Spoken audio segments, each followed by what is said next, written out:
샬롬. 이 시간에는 창세기 12장에서 50장까지 나오는 족장들의 믿음을 한 문장으로 우리가 요약을 해서 한번 같이 은혜를 나누기를 원합니다. 아브라함, 이삭, 야곱 그리고 요셉에 이르는 이야기가 창세기 12장에서 50장까지 나옵니다. 아브라함 하면 우리는 믿음의 조상이라고 이야기하죠. 믿음의 조상이라는 말은 믿음의 아버지라는 뜻입니다.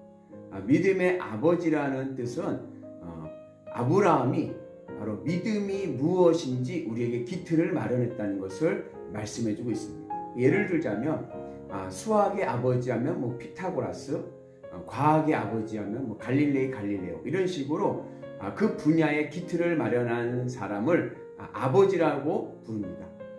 마찬가지로 아브라함을 믿음의 조상, 믿음의 아버지라고 부르는 것은 우리에게 믿음이 무엇이라는 것을 그 기틀을 마련해 주었기 때문에 그렇습니다.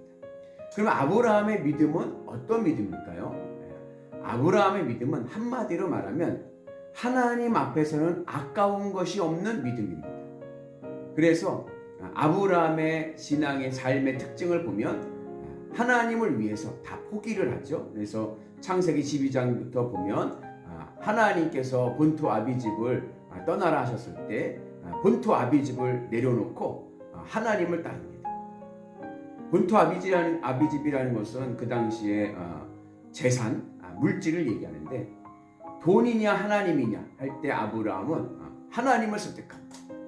그리고 아내 사라도 내려놓죠. 그래서 우리는 창세기 12장부터 아브라함 이야기 보면 아브라함이 애굽 바로에게 그리고 그랄 왕 아비멜렉에게 2번 사라를 누이라고 속이는 장면이 나오는데 그 아비멜렉과 얘기할 때 아브라함이 이런 얘기합니다. 내가 이 사라를 누이로 이렇게 이야기하기로 했던 그 마음은 이미 하나님께서 나를 고향 땅에서 떠나게 하실 때부터 그런 마음을 갖게 되었다 이야기하고 있습니다.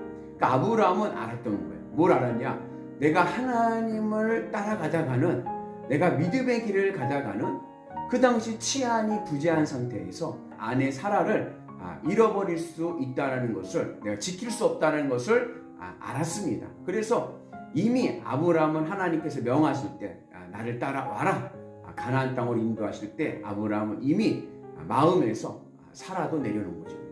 여러분 사라가 어떠한 사람입니까? 아브라함에게는 마지막 보루입니다.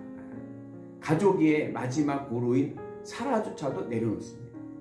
그리고 하갈과 이스마엘도 내려놓고 그리고 나중에는 100세에 낳은 아들 이삭도 내려놓습니다. 그래서 100세에 낳은 이삭이냐 하나님이냐 할 때에 아브라함은 하나님을 선택합니다. 그래서 아브라함의 삶의 정성기는 창세기 21장에 나오는데 그곳에 보면은 아브라함이 하나님의 약속하신 25년 만에 이삭을 낳고 그리고 하갈과 이스마엘이 길을 떠나서 나가지만 분가하지만 하나님께서 그들을 그 가정도 지켜주셔서 큰 민족을 이루시겠다 약속하시고 그리고 아비멜렉이 먼저 아브라함에게 화친을 청하면서 아브라함 인생의 전성기를 맞습니다. 그리고 아브라함은 그 전성기를 맞을 때에 에셀나무를 심으면서 그리고 하나님께 영광을 돌리면서 하나님께 감사하는 모습을 보게 됩니다.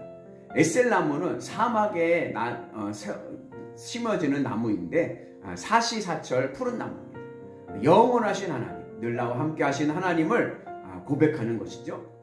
그리고 난 다음에 22장에 보면 아브라함이 드디어 아들 이삭을 데리고 모리아산에 가서 하나님께 이삭을 바치는 그런 모습을 보게 됩니다. 그리고 그때에 아브라함이 이삭을 번제로 바치려고 할 때에 12절에 보면 하나님의 사자가 내가 독자 아들 이삭을 아끼지 아니하였으니 네가 하나님을 경외하는 줄을 안다라고 말씀하십니다.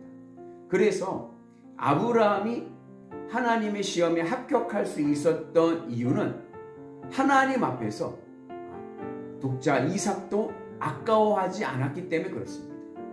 그리고 그렇게 하나님 앞에 아까워하지 않는 신앙이 바로 하나님을 경외하는 신앙, 믿음이라는 것입니다. 그래서 아브라함을 통해서 우리는 믿음이란 무엇인가? 믿음은 하나님 앞에서 아까운 것이 없는 것입니다. 돈이냐 하나님이냐? 하나님입니다. 아내냐 하나님이냐? 하나님입니다. 자녀냐 하나님이냐? 하나님입니다. 내 마음에서 하나님이 항상 1등 되셔서 하나님이 내 삶 속에서 우승하셔서 영광이 되시는 삶이 바로 믿음입니다. 이것을 그래서 사도행전 2장에 스데반 집사가 아브라함에 대해서 설교할 때 아브라함이 하나님의 말씀을 따라 갈대아 우르 땅을 떠나 가나안 땅을 올 때 그때의 표현을 뭐라고 했냐면 영광의 하나님이 보여라고 말씀했습니다. 영광이라는 것은 무엇입니까? 어떠한 전쟁이나 어떠한 운동 경기에서 우승했을 때 얻어지는 영예입니다. 그것만 보이는 것입니다. 그러니까 아브라함의 신앙은 바로 하나님이 그의 마음에서 우승하신 것입니다. 늘 아브라함 마음에서 하나님이 1등 되는 것입니다. 이것이 바로 믿음입니다. 그래서 아브라함의 신앙은 한마디로 이야기하면 믿음이란 하나님 앞에서 아까운 것이 없는 것이 믿음입니다. 그리고 이제 이삭이 나오죠. 이삭의 믿음도 굉장히 중요합니다. 왜냐하면 비록 이삭의 이야기가 창세기에 많이 나오진 않지만 상대적으로 작지만 그러나 이삭도 아버지의 믿음을 그대로 이어받습니다. 그래서 창세기 22장에서 아브라함이 이삭을 번제로 바치려고 할 때에 아브라함의 나이가 추정컨대 한 115세 정도 되었고 이삭의 나이가 한 15살 정도 된 것으로 추정됩니다. 그런데 그러한 가운데 있을 때 만약에 이삭이 믿음이 없었다면 아버지가 이삭을 묻고 번제를 바치려 할 때 도망 나오면 됩니다. 100세가 넘은 노인이 15살 청소년의 띄엄박질을 잡을 수가 없죠. 그런데 이삭은 순종합니다. 그러니까 이삭의 믿음은 어떠한 믿음이냐? 순종하는 믿음입니다. 이삭은 누구와도 싸우지 않습니다. 그래서 아비멜렉이 이삭이 땅을 파서 우물을 낼 때마다 빼앗을 때도 이삭은 싸우지 않고 그 옆에 가서 다시 우물을 내고 또 빼앗기면 또 그 옆에 가서 우물을 내고 그렇게 해서 저 척박한 땅에까지 밀려났음에도 불구하고 그것을 무엇이라고 부릅니까? 르호봇이라고 부르면서 하나님께서 주실 풍요로운 땅을 고백하며 나가는 아주 믿음의 사람이죠. 그래서 이삭의 믿음은 무엇이냐? 이삭의 신앙은 아무 말 없이 그리고 믿음으로 순종하는 신앙을 우리에게 보여주고 있습니다. 그래서 우리가 신앙생활 할 때 옳다 그르다 판단하기 이전에 하나님의 말씀을 따라 순종하는 은혜가 우리에게도 필요하겠죠. 그 다음 야곱이 나오는데 이 야곱의 신앙은 참 교활합니다. 속된 말로 진짜 교활한 신앙입니다. 그래서 형도 속이고 아버지도 속이고 라반 외삼촌도 속이고 그러면서 자기가 원하는 목적을 다 이루고 살아가던 사람입니다. 그러면서 또 한편으로는 보면 자기가 속인 만큼 또 속죠. 그래서 결혼도 2번이나 하면서 14년을 살아가고 그러면서 속고 속이는 인생을 하게 되는데 그 야곱의 인생을 보면 깨닫게 되는 것은 속이면 그만큼 나에게도 데미지가 온다는 것입니다. 그래서 속고 속이고 교활한 삶을 살면 험악한 세월을 살고 개고생을 하게 됩니다. 그래서 야곱이 나중에 애굽에 가서 바로 왕을 만났을 때 본인을 소개할 때 자신의 삶이 험악한 세월이었다라고 이야기를 하죠. 야곱의 인생이 만만치 않았습니다. 내가 속인 만큼 나도 속고 내가 교활한 만큼 나도 고생하게 되었습니다. 이것이 바로 야곱 신앙이죠. 근데 야곱이 그러한 교활한 삶을 살고 이기적인 삶을 살아서 이제 라반에서 외삼촌 집에서 나와서 이제 고향 땅으로 갈 때 누가 두려웠냐면 고향에 있는 형이 두려웠습니다. 그 줄을 세웁니다. 그래서 두 부류로 나눠가지고 이제 가족들을 보내고 자기는 맨 마지막에 가게 되죠. 그래서 형이 화가 나서 앞에 있는 이제 예물도 받고 물질도 이제 선물도 받고 그리고 가족들을 해치게 되면 자신은 이제 도망갈 생각에 이제 그렇게 한 것이죠. 그러니까 야곱의 신앙은 속고 속이고 그리고 교활한 만큼 개고생한다. 이것을 깨달아야 됩니다.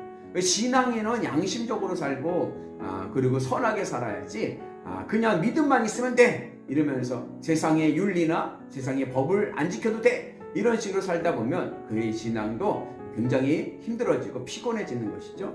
그러던 야곱이 어디서 꺾여졌냐면 바로 야복강에서 꺾여진 겁니다. 야곱이 야복강에 홀로 남았을 때 어떤 사람과 씨름을 하게 됩니다. 이 어떤 사람에 대해서는 여러 가지 논쟁이 있지만 호세아 예언자의 말씀에 의하면 그는 천사입니다. 그래서 날이 새도록 천사와 씨름을 하고 그리고 환도뼈가 부러집니다. 이 환도뼈가 부러졌다라는 것은 그의 생명력이 끊겨졌다는 것입니다. 단순히 뼈가 부러진 것만이 아니라 생식 기능을 잃어버렸습니다. 그동안 야곱은 자기 정력으로 살았습니다. 자기 힘으로 살았습니다.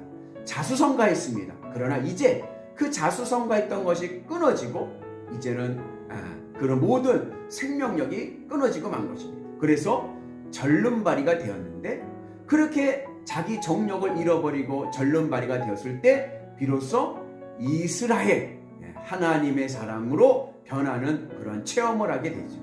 그러한 놀라운 체험 속에서 천사의 축복을 받고 하나님의 축복이죠. 축복을 받고 그리고 형을 만나러 갈 때에 그 전까지 형이 그렇게 두렵고 무서웠던 그 형의 얼굴이 마치 하나님의 얼굴과 같이 보여서 창세기 33장에 보면은 이런 말이 나오죠. 형님의 얼굴을 뵈니 하나님의 얼굴을 본 것과 같습니다. 형의 얼굴이 하나님의 얼굴처럼 그렇게 아름답고 그리고 온화하게 보여줬다는 것을 보여줍니다. 그래서 야곱은 교활한 삶, 그만큼 인생도 피곤하고 그리고 많이 힘든 삶을 살았다. 그래서 우리가 야곱의 믿음을 통해서 깨닫는 것은 그냥 단순히 믿음만 있으면 돼 하고 남을 속이고 그리고 자기 이익만을 추구하다 보면 그 인생은 그의 신앙의 삶도 고생, 험악한 세월을 살게 된다는 것을 깨닫게 됩니다. 그리고 야곱을 통해서 이제 12 아들들이 나오고 그리고 창세기의 독특한 점은 그 중에서 요셉의 이야기를 한다는 점입니다. 사실 우리가 상식으로 보면 누구 이야기를 기대하게 되냐면은 유다의 이야기를 기대하게 됩니다. 왜냐하면 다윗이 유다 집하고 예수님도 다윗의 가문에 왔기 때문에 우리가 상식으로 생각할 때는 유다의 이야기가 나오는 것이 족장의 그 믿음의 명맥을 잇는 그러한 길이라 생각을 할 수 있습니다. 그런데 독특하게도 이 37장부터 50장까지 긴 이야기는 요셉의 이야기인데 그 가운데 38장에 딱 한 번 유다의 이야기가 나오는데 그 유다의 이야기가 좋은 이야기가 아니라 스캔들, 며느리와 동침하는 그러한 성적으로 무너지는 모습을 보여줍니다. 그럼에도 불구하고 유다가 그래도 가치가 있는 것은 그 속에서 나중에 다말이 임신했다는 소식을 듣고 다말을 정죄하기 위해서 마을 사람들 다 모아놨을 때 그것에서 이 다말이 그 아이의 아버지의 증거로 지팡이와 허리띠와 도장을 갖고 왔을 때 그것을 부인하지 않고 유다가 한 말이 그가 나보다 옳도다 그러면서 자신의 죄를 인정한 것 그건 굉장한 의의가 있다라고 생각합니다. 다윗도 그랬죠. 다윗도 밧세바 스캔들이 났을 때 그냥 거기서 숨기려고 한 것이 아니라 나단의 지적에 회개하고 주님 앞에 무릎 꿇고 울며 회개하는 모습을 우리가 보게 됩니다. 그리고 이제 요셉의 이야기가 나오는데 요셉은 반대죠. 요셉은 창세기 39장에서 유다와는 대비적으로 그 보디발의 아내의 유혹을 이기고 극복하고 남긴다. 이 보디발은 친위제장이라고 나오는데 사실 히브리 원문을 보면 환관장입니다. 보디발은 내시의 우두머리입니다. 그러니까 권력이 얼마나 셌는지 내시임에도 불구하고 아내가 있었던 것이죠. 그러니까 그 아내가 얼마나 외로웠겠습니까? 그래서 이제 요셉을 유혹을 하는데 요셉이 넘어가진 않습니다. 그로 인해서 요셉은 이제 누명을 쓰고 그리고 이제 감옥에서 거의 이제 종신형, 왕의 감옥에 이제 갇히게 되는데 이 종신형과 다를 바 없는 그런 감옥 생활을 하게 됩니다. 그런데 요셉의 신앙의 특징이 있어요. 그것은 뭐냐면 요셉은 그 위에 족장들 아브라함과 이삭과 야곱과는 달리 하나님의 음성을 들어보지 못한 사람입니다. 하나님 체험이 없는 사람입니다. 요셉은 이 눈에 아무 증거 아니 배워도 믿음만을 가지고 나가는 삶을 보여줍니다. 그래서 요셉은 비록 하나님의 꿈으로 이제 계시, 비전을 주셨지만 하나님을 인격적으로 이렇게 만났던 그런 표현은 없어요, 성경에. 그럼에도 불구하고 어려움 속에서 노예로 팔려가고 그리고 억울한 누명을 쓰고 죄수의 삶을 살았음에도 불구하고 원망하거나 불평하지 않고 여기에도 하나님의 뜻이 있겠지. 하나님의 선하신 뜻을 믿고 그리고 믿음의 길을 가는 귀한 삶을 살게 됩니다. 그래서 이 요셉은 우리에게 신앙의 지혜의 모습을 보여줍니다. 우리가 신앙의 지혜가 있기 위해서는 요셉과 같이 어떠한 삶에서도 하나님의 뜻을 믿고 선하신 뜻을 믿고 그리고 믿음의 길을 가는 것입니다. 그래서 나중에 총리가 되었을 때 요셉의 형들을 만나게 되죠. 그때 요셉의 형들이 이제 우린 죽었다 그러면서 벌벌 떨 때에 이 요셉이 그러죠. 형님들 두려워하지 마세요.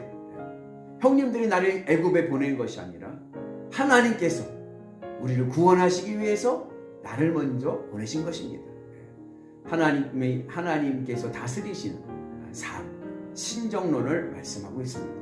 그래서 요셉의 믿음은 어느 형편에서도 하나님께서 내 삶과 함께 하시고 나를 인도하시고 어떠한 고난 속에서도 하나님의 뜻은 선하다는 것을 우리에게 보여주고 있습니다.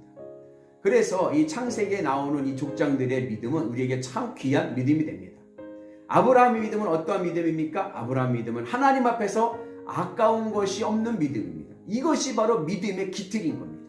그리고 이삭의 믿음은 어떤 믿음입니까? 이삭은 늘 순종하는 믿음입니다. 싸우지 않고 늘 순종하고 믿음의 길을 가는 모습을 보여줍니다. 야곱의 믿음은 어떠한 믿음입니까? 야곱은 교활한 믿음이었습니다. 그러나 그 교활한 믿음은 인생이 험악한 세월을 살게 된다. 나중에 환도뼈가 부러지고 자기 정력을 잃고 나서 비로소 이스라엘 하나님의 사람으로 세워지는 것을 우리가 보게 됩니다. 요셉의 믿음은 어떤 믿음입니까? 어느 곳에든지 하나님의 뜻은 선하시다. 하나님이 내 인생을 인도하신다라는 신정론의 믿음을 가지고 있습니다. 오늘 우리에게도 이 족장들의 믿음이 귀한 은혜가 될 줄로 믿습니다. 그래서 우리가 늘 하나님의 은혜 안에서 아브라함과 같이, 이삭과 같이, 야곱과 같이, 요셉과 같이 귀한 믿음으로 승리하는 우리가 모두가 되기를 주님의 이름으로 축복합니다.